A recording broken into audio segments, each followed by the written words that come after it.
It's a Tuesday. Nothing about it is special. You're half awake. You reach for your phone the way you do every morning, and you open your banking app out of pure habit. And then your thumb stops moving because the number on the screen has too many digits. You count them. You count them again. 1, comma, then 3 groups of 3. $50 million. You lock the phone. You unlock it. It's still there. Your heart is doing something strange now. Not joy. Not yet. Something closer to fear. Because some animal part of your brain has already done the math before you have. And it knows nothing about your life after this Tuesday will resemble your life before it. So, what's the very first thing you do? Here's what actually happens in the first 24 hours. Because it's never what people imagine. You don't buy a Lamborghini at 9 a.m. You sit on the edge of your bed for almost an hour, doing nothing. Because your brain genuinely cannot hold the information. The first real feeling isn't excitement. It's a kind of vertigo. Every problem you woke up with, the rent, the card you have been avoiding, the job you hate, the quiet math you do at the end of every month, all of it just dissolved. And the strange thing about losing all your problems at once is that your problems were also your structure. Take them away and you're standing in empty space. By the afternoon, the vertigo turns into something intoxicating. You open a browser. You look up the house. Not a house, the house. The one you have driven past. $3 million. You can buy it in cash and barely feel it. You book a flight for your parents without checking the price for the first time in your life. You pay off your best friend's debt as a surprise. And around midnight, lying in bed, you feel something you have genuinely never felt before. The complete, total absence of financial fear. Psychologists will later tell you this exact feeling. The specific high has a shelf life. That it fades on a schedule, like a drug. But right now, on night 1, you'd swear it could last forever. It won't.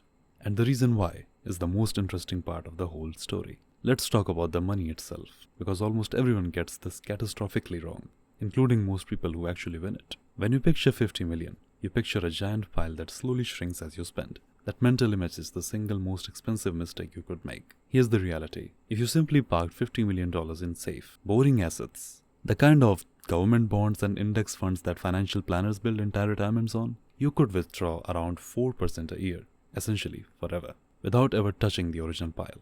4% of 50 million is $2 million a year, every year, for the rest of your life. That's just the money makes while you sleep. So picture it. You could spend $160,000 every single month, forever, and wake up each January 1st with your 50 million completely intact.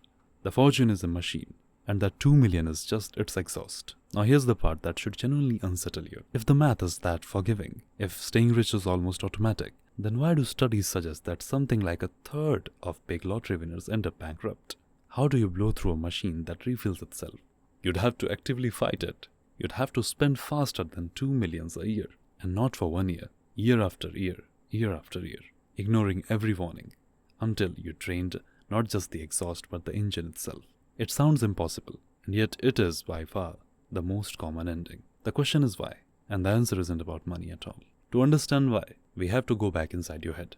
About 3 months after the win, you are in the house now, the dream house, and one ordinary morning you walk through the front door, past the pool, into the kitchen the size of your old apartment, and you feel nothing, not sad, just normal. The house has become the wallpaper of your life. It's one of the most reliable findings in all of psychology, and it has a name, hedonic adaptation. Your brain is not built to measure how good things are, it's built to measure how things are changing. A jump from broke to rich produces an enormous spike of feeling, but your brain treats the new level as the baseline almost immediately, and then the spike is just gone. It's the exact same reason the phone you desperately wanted last year is just a thing in your pocket now. You didn't get less grateful. Your wiring did exactly what it always does. For decades, the popular version of the science said it got even bleaker. A famous 2010 study claimed happiness flatlined completely once you earned more than about $75,000 a year.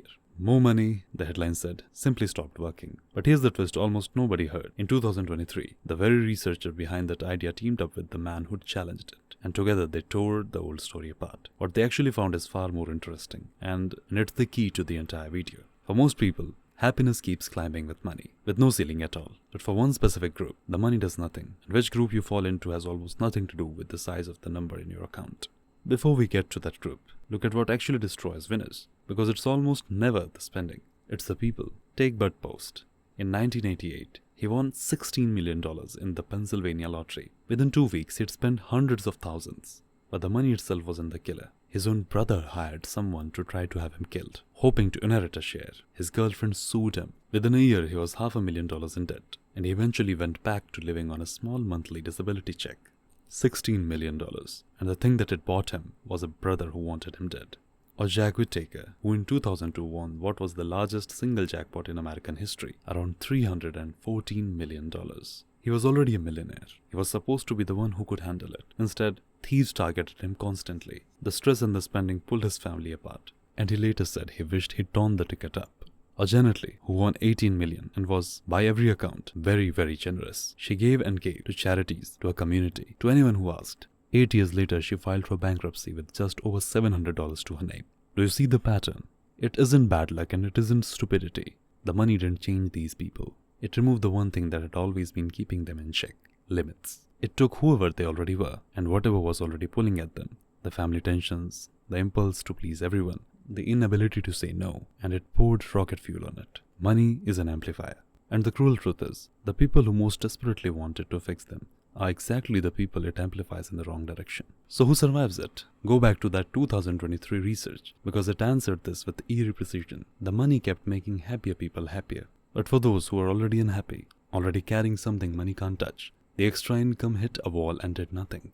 As the researchers put it, beyond a certain point, money stops buying happiness and can only stop buying misery. And some kinds of misery were never for sale. Heartbreak, grief, the feeling that your life doesn't mean anything. $50 million cannot reach any of that. It can only amplify whatever was already there, which finally tells us what $50 million is actually for. It's not the houses. You adapt to those in a season. It's not the spending. That high fades on a schedule. The single thing it genuinely buys, the thing that doesn't wear off, is a word almost nobody mentions when they daydream about it. Options. The power to say no. No to the work that hollows you out. No to the people who only want the exhaust of your machine. No to the version of the life you fell into instead of chose. That's the real price hiding inside the fantasy. Not having everything, but never again being forced. And here's the part worth sitting with. That freedom. Choosing deliberately, refusing to let money run your decisions, keeping the people who knew you before, isn't actually unlocked by $50 million. The winners who kept it were already living that way before they won. Which means the real question was never, what would you do with $50 million? It's quieter, and it's pointed straight at you. What would you do with your freedom, starting now, with what you already have? I take one of these fantasies apart every week. The dream, then what's really underneath it. If that's your kind of thing, you know what to do.